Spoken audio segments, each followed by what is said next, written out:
I'm Gabriella, and for my final project for Chinese culture and civilization, I chose to focus on the traditional art aspect of ancient China.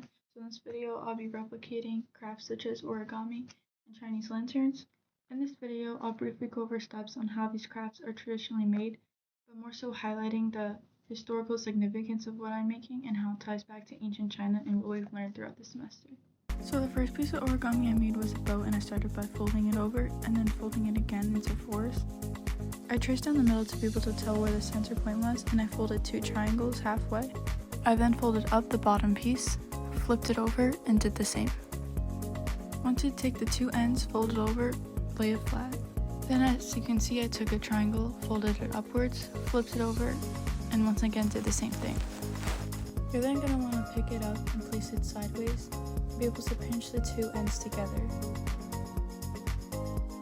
After that, you're going to place it back flat down on the table and expand it.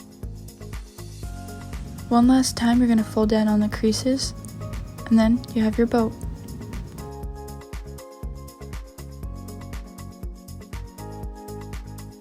So for our second piece of origami, I decided to make a hat, but since the steps are fairly similar to the ones of the boat, I decided to use this sign to talk about the history of origami.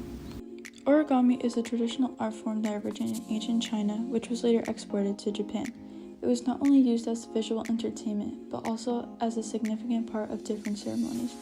Starting from the Song dynasty, forms of origami were used in traditional Chinese funerals, either to create significant items to the deceased and replicating them and placing it in their tomb, as well as replicating golden nugget currency.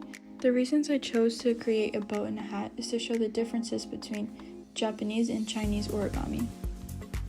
In Japan, origami is often of living things such as animals and flowers, whereas in ancient China, they were said to create inanimate objects. The Chinese wanted to focus on more practical elements and focus on how they can be incorporated into different ceremonies.